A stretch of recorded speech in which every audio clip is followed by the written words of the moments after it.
Welcome to Medicine Woman Tarot. This is going to be a general reading for the sign of Libra. Please take what resonates and leave what doesn't. Father God, in the name of your Son, Jesus Christ, help me to give a clear and accurate reading for the sign of Libra. If you'd like to make any donations towards my channel, you can find the link in the description section. Just as a side note, with any donation you give, if you choose to, you could ask me a question in the comments section, and I will make a tarot video for you answering that question. I want to apologize in advance for any background noise you may hear due to the dogs.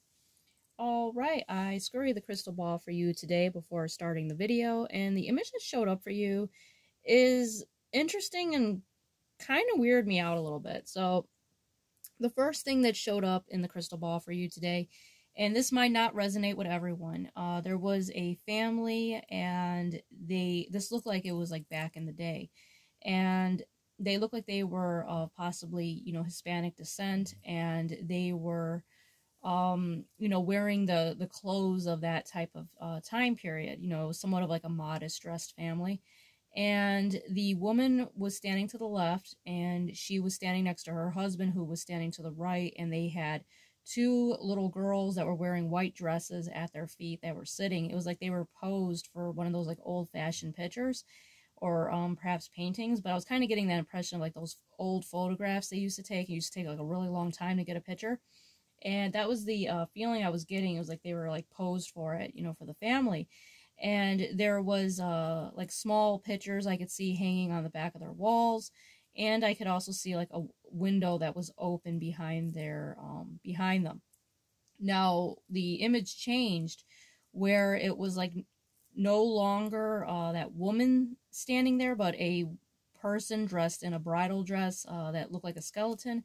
That is a demonic energy, and that somewhat appears in some readings. And this woman in the wedding dress was standing then next to the woman that was standing there, and then she looked like a skeleton herself, and then she became the person standing in the wedding dress, and the man was standing next to her in a tuxedo, like they were getting married, but they were, dead.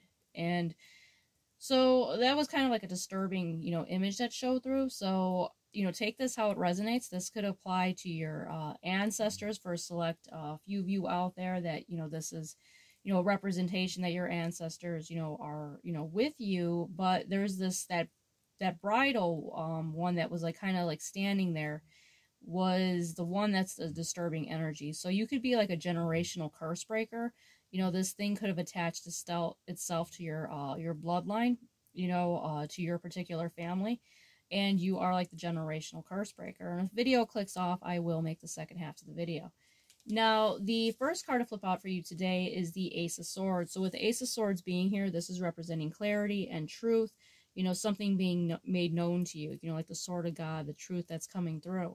And what's interesting is a lot more cards I flipped out for you that like cover the whole table. And from I do remember what had came out was, to beware of someone from your past that is like trying to possibly come back. So just take that how it resonates. Now the next card out for you is the Star card. Well, actually that was a clarifier for the Two of Wands in reverse. So the truth and clarity is going to be made known as to why someone had you in the Two of Wands reverse, which is like a stagnation of being stuck, or possibly even, going down the wrong path, is how I can interpret this. And, also like, just like the stagnation of, being held back here with the Two of Wands. So that you could have noticed that this was happening in your life, growing up. But the Ace of Swords is showing that this is going to be made known to you as to why. Truth and clarity is going to be made known to you as to why you were, this was happening. And the reason that was happening, and that was clarified by the Star card, is because you are in the star energy. Your light is meant to shine. They saw that you had a special divine gift, and they were trying to hold you back. You being in the star energy is showing that you're connected to the heavenly realms. You're connected to the celestial realms. You are going to have your dreams come true. Jesus is going to be blessing you profoundly here. And these people, these demonic energies knew this, and they were trying to hold you back. This could have been, like I said, a curse that had been on your particular family. And they see that you're a generational curse breaker, that you are going to start changing that. Now, the next card out for you is the Knave of Coins. So with the Knave of Coins being here, this is representing you receiving good news in earthly matters. So if you are going through like a burdensome time right now, know that, abundance is going to be coming your way. The next card out for you is the Two of Coins. You're going to be having balance. Balance is going to be restored to you if you are going through some type of burdens. Next card out for you was the Nine of Wands. This came out sideways. So with this coming through sideways, it's showing me that it's coming in very quickly for you. The Nine of Wands represents that wounded warrior energy. So yes, you have gone through lots of stress. Your enemies have tried to hold you back. This could even been toxic family members, but you are still persevering. You are still the warrior here. Next card out for you is the Sun card. So with the Sun card being here, this is happiness, joy, abundance, possibly a birth, first